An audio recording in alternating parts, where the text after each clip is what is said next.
The sun-scorched scroll. Heat shimmers off ancient stone. A lone figure seeks more than shade. Can a broken spirit mend where hope itself seems baked into the dust? The dust, it got into everything. Judah ben Levi, he felt it grip between his teeth, a constant, unwelcome seasoning to the dry air he breathed walking. Not just walking, no more like a dragging. Each step, a small rebellion against the weight that had settled in his chest, heavy as a millstone. Ever since Sarah, well, no use dwelling. The sun up there, a merciless eye in the bleached sky over Galilee, it didn't care for a man's sorrows. It just burned. Kfar Adama, they called the place. Village of Earth. Seemed about right. Earth to earth. His sandals cracked leather things, scuffed up little clouds of the stuff with every footfall on the path. If you could call it a path. More like a suggestion worn into the land by other tired feet. His shoulders, usually straight from heaving timber, shaping it, wrestling life into dead wood with adze and chisel. They were slumped. Like he was carrying an invisible beam. One too heavy for any mortal man. Tools. He had his tools in the leather satchel slung across his body.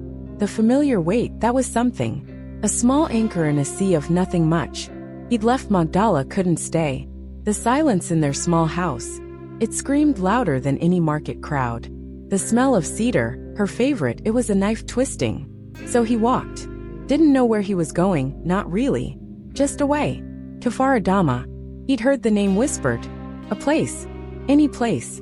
The heat haze made the low, mud brick houses ahead ripple like water. Deceiving.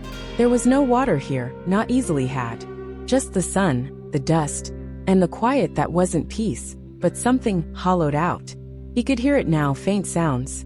A donkey's bray sharp cutting the stillness. A dog, yapping with more energy than Judah felt he'd possessed in a lifetime. Kids maybe? A high, thin laugh. Life, stubbornly refusing to be snuffed out by the heat. He wiped sweat from his forehead with the back of a hand already coated in fine, pale dust. His eyes dark, they'd seen too much, but they still took things in. Craftsman's habit. The way a stone was set in a low wall, the sag of a doorway. Things to be fixed. Things he knew how to fix. If only a heart was like wood, something you could plane smooth, fill the cracks, make whole again. He needed to find someone, the elder maybe. Ask about a place to lay his head. Work. His throat was a desert. The thought of talking, of explaining, it was like lifting that invisible beam again. But a man had to. He saw a fig tree old gnarled, its leaves dusty, offering a grudging patch of shade. Chickens, scrawny things pecked at nothing in particular. Resilience. That's what this land bred. Or just stubbornness. He adjusted the satchel. The tools clinked softly. A familiar song. He smelled it then, faint but there. Bread baking. A simple smell. A good smell. Pulled at something deep inside him. Something he thought had died. Maybe not dead. Just sleeping. He walked on towards the smell, towards the sounds, towards whatever this dusty village held. One foot. Then the other. That's all there was to it, really. The sun beat down. The dust rose. He was just a man, walking in the dust under the sun. Like countless men before him. Like countless men would after. A small, almost invisible speck in the grand, harsh, beautiful, terrible sweep of things. He saw a woman at the well, her back to him. The rhythm of her movements drawing water ancient. He didn't hurry. What was the rush? He was already here. Or almost. Kfar Adama. He let the name settle. Maybe. Just maybe. He needed a place where the ghosts didn't whisper so loud in the quiet of the night. A place where his hands could forget, for a little while, what his heart remembered all too well. The dust swirled. He tasted it. The taste of the earth. The taste of this new uncertain beginning. Or maybe just the taste of another day. It was hard to tell the difference anymore. He just kept walking. That was the thing. You just had to keep walking. Even when you didn't know where you were going. Especially then. Simon the tanner, he had a room. Small, windowless, smelled of hides and something else, something acrid Judah couldn't quite name. Better than the ghosts, though. He paid the man a few coins, felt their lightness in his palm. His savings, dwindling like water in a leaky skin. The first days they were adrift. He'd walk the village, a shadow among the sun-baked walls. Doors needed mending. A gate hung crooked. A table wobbled on uneven legs. He saw it all, the carpenter in him cataloging the imperfections, the small decays. But the words, they wouldn't come. How do you offer to fix a stranger's gate when your own life felt like a ruin? He'd sit by the well, under that same dusty fig tree, watching. The women came and went, their clay jars heavy, their chatter a language he understood but wasn't part of. Then he saw her. Miriam Batasher. Not just saw, noticed. Like a single clear note in a jumble of sounds. She wasn't loud, like some of the others. A quietness about her. The way she moved, efficient, graceful, even with the weight of the water. Dark hair, mostly hidden by a scarf, but a few tendrils escaped black against her olive skin. Her eyes were something. Dark, deep, like the well itself, but with a light in them. A resilient light. He'd seen her glance, more than once, at a house nearby. More dilapidated than most. Stones missing from the wall like lost teeth. The door a pathetic thing, hanging by a thread of leather. A flicker in her eyes then. Worry. He saw it. He knew that look. He'd seen it in his own reflection enough times. Later he found himself near that house. Drawn. Miriam was there, helping an old woman, frail as a dry reed, onto a stool in the sliver of shade. A boy, small, all tangled curls and wide, curious eyes, clung to her tunic. Elkanah he'd learn later. Her brother. The air around them felt thin. Stretched. Like a worn piece of cloth about to tear. He heard snippets. A cough from inside the house, dry rasping. Talk of grain, or the lack of it. Simon, bless his booming laugh and loose tongue, told him. Miriam's father gone. Left them with rocky land and a pile of worries. She worked, mending, weaving, her fingers raw. For her mother. For the boy. Judah felt it then, that old ache. Different though. Not just his own sorrow, but a reflection of it. In her. In them. It stirred something. That part of him he thought the grief had killed. Compassion maybe. Or just a recognition. He started watching her more. The way she'd coax a smile from the boy. The gentleness with her mother. The quiet strength that seemed to hold their crumbling world together. It reminded him of Sarah. A painful sweetness in that thought. He took a small job. A broken cartwheel. The farmer haggled, of course. But the feel of the wood, the scent of the shavings, it was good.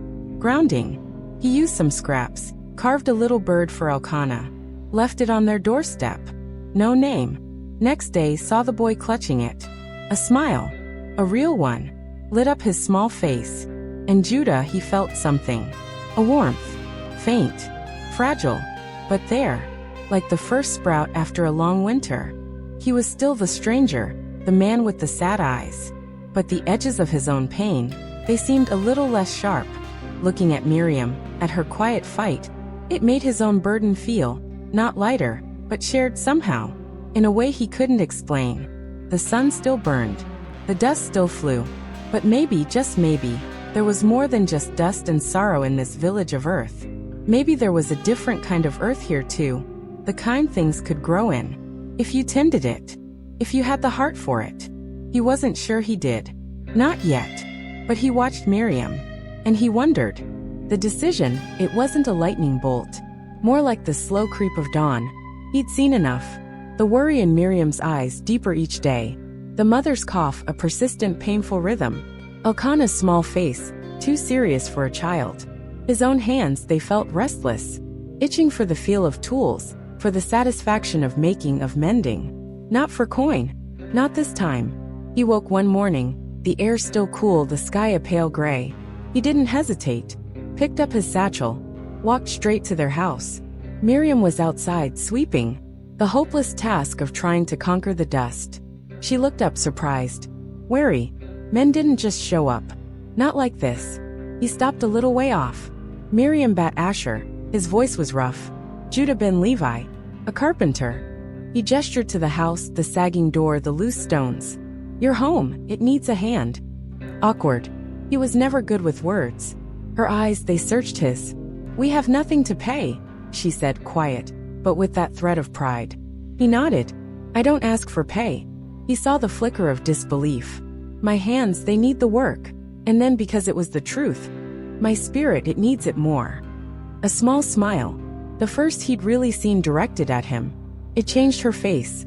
Soften the worry lines. You would do this? I would. And so he began. The door first. New planks shaped and fitted. A proper latch. The clang of his hammer, the rasp of his saw. They became new sounds in that quiet corner. Elkanah, at first a shy observer from a distance, slowly edged closer. Fascinated, Judah would show him a piece of wood, let him feel its smoothness. Carved him a proper spinning top. The boy's laughter. When it finally spun true, it was a gift. Miriam would bring him water. Sometimes a piece of bread, a few olives. They didn't talk much. Didn't need to. An understanding grew between them, silent, strong. Like the grain of good wood. He fixed the roof. Patched the holes. Shored up the wall. The work was hard. His muscles ached. But it was a good ache. A clean ache. Each nail driven. Each stone reset. It felt like he was fixing something inside himself too. The villagers they watched. Whispered. Then the whispers turned to nods. A woman left a small basket of figs by his tools. An old man offered him a skin of wine. He was no longer just the stranger.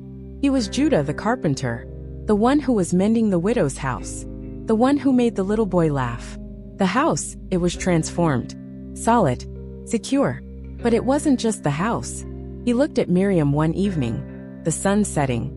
Painting the sky in colors that didn't seem quite so harsh anymore. She was smiling. A real deep smile. Gratitude in her eyes. And something else. Hope. You gave us back our home, she said. You gave us more than that. He looked at her. At Elkanah chasing a lizard nearby, his laughter echoing. And Judah knew. He hadn't come to Kfar Adama to find anything. He'd come to lose himself. But somehow, in the dust, in the work, in the quiet strength of this woman and her small family, he'd found something. A piece of himself he thought was gone forever. The weight in his chest, it was still there. But it wasn't a millstone anymore. More like a memory. Sad, yes. But not crushing. He had a purpose again. His hands knew what to do. And maybe, just maybe, his heart was learning too. The sun dipped lower. The air cooled. He packed his tools. But he knew he wouldn't be going far. Kfar Adama, village of earth. It had given him ground to stand on again. And that, he realized, was everything. A new beginning, not shouted but whispered. In the scent of wood, in a child's laugh, in the shared silence of a mended home.